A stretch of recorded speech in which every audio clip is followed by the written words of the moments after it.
CPM-ലെ സഖാക്കന്മാർ വെറും മണ്ടന്മാരാണ്. ആ കാര്യം കുറച്ചും കൂടെ ഉറപ്പിച്ചത് ഇന്നലെയാണ്. കാരണം പിണറായി വിജയന്റെ വാടക വീട്ടിൽ, അതായത് പിണറായി വിജയൻ താമസിക്കുന്ന വഴുതക്കാട് വാടക വീട്ടിൽ പിണറായിയുടെ കൂടെ മകൾ വീണ വിജയനും മരുമകനും പിന്നെ പിണറായിയുടെ ഭാര്യയും ഒക്കെയാണ് താമസിക്കുന്നത്. ഇവിടെ റിയാസും വീണയും വീണയുടെ അച്ഛൻ്റെ കൂടെ, അതായത് പിണറായിയുടെ കൂടെയാണ് താമസിക്കുന്നത് വഴുതക്കാട്. അതിന് കേന്ദ്ര ഏജൻസിക്ക് എന്ത് ചെയ്യാൻ പറ്റും? കാരണം കേന്ദ്ര ഏജൻസിയുടെ പ്രധാന ലക്ഷ്യമെന്ന് പറയുന്നത് വീണ വിജയനാണ്. വീണ വിജയന്റെ നേതൃത്വത്തിലുള്ള എസ്ലാലോജിക്കൽ കമ്പനിയാണ്. അവരും CMRL തമ്മിലുള്ള ഇടപാട്, അതിനെപ്പറ്റിയാണ് അന്വേഷിക്കേണ്ടത്. കേന്ദ്ര ഏജൻസിക്ക് അവരുടെ ഡ്യൂട്ടി ചെയ്തേ പറ്റൂ. അതിപ്പോൾ വീണ വിജയൻ എവിടെയാണോ ഉള്ളത് ആ വീട്ടിൽ വന്ന് അവർക്ക് പരിശോധന നടത്തിയേ പറ്റുള്ളൂ. അതിനിപ്പോൾ പിണറായി വിജയൻ ഉണ്ടെന്നോ കേരളത്തിന്റെ മുൻ മുഖ്യമന്ത്രിയാണ് എന്നോ അതൊന്നും ഇഡിക്ക് അറിയേണ്ട യാതൊരു ആവശ്യവുമില്ല. ഇവിടെയാണ് CPM-ന് വലിയൊരു തിരിച്ചടി ഉണ്ടായത്. അതോടൊപ്പം തന്നെ CPM-ലെ നേതാക്കന്മാർ വലിയ രീതിയിൽ പിണറായി വിജയനും പിണറായി വിജയന്റെ മകൾക്കും അറസ്റ്റ് ചെയ്ത്, അത് ഇഡിക്ക് വരും ദിവസങ്ങളിൽ അറസ്റ്റ് ചെയ്ത് വേണമെങ്കിൽ വീണ വിജയനെ ചോദ്യം ചെയ്യാനുള്ള എല്ലാ സാഹചര്യങ്ങളും ഇന്നലത്തോടുകൂടി തന്നെ CPM-ലെ നേതാക്കന്മാരെല്ലാം ഒരു ഗൂഢാലോചന നടത്തി ഒരുക്കി കൊടുത്തിട്ടുണ്ട് എന്നതാണ് ഏറ്റവും പ്രധാനപ്പെട്ട കാര്യം. ഇനിയിപ്പോൾ ഇഡിക്ക് ചോദ്യം ചെയ്യണമെങ്കിൽ സൗകര്യപൂർവ്വമായിട്ട് യാതൊരു നിയമ തടസ്സങ്ങളുമില്ല. ഇനിയിപ്പോൾ കോടതിയിൽ ഒരു ഹർജി കൊടുക്കാം. വീണ വിജയനെ വീട്ടിൽ ചെന്ന് ചോദ്യം ചെയ്യാൻ പറ്റില്ല. വലിയ രീതിയിലുള്ള പ്രതിഷേധം ഉണ്ടാകും.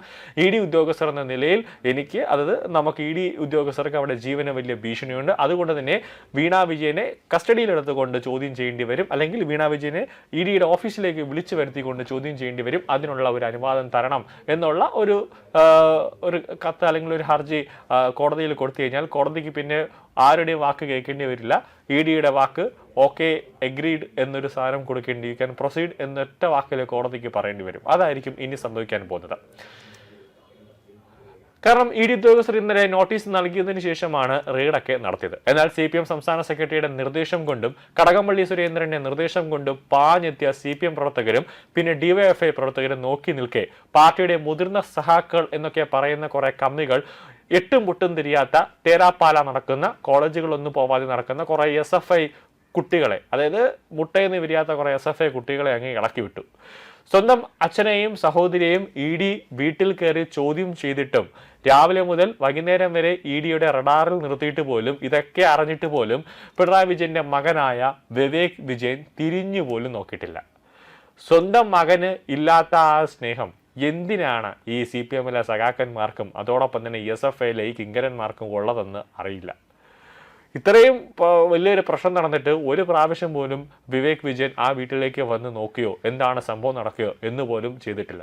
അപ്പോഴാണ് അവർക്കാർക്കെങ്കിലും വേണ്ട, പിന്നെ എന്തിനാണ് വല്ലവൻ്റെയും തല്ലും കൊണ്ട് ചാവാനായി നടക്കുന്ന കുറേ ഈ CPM-ലെ കുറേ ഈ ചാവേർ കണക്കിന് കുറേ നടക്കുന്ന കുറേ CPM-ലെ കമ്പനികൾക്കും SFI-ക്കാർക്കും എന്ത് നേട്ടം?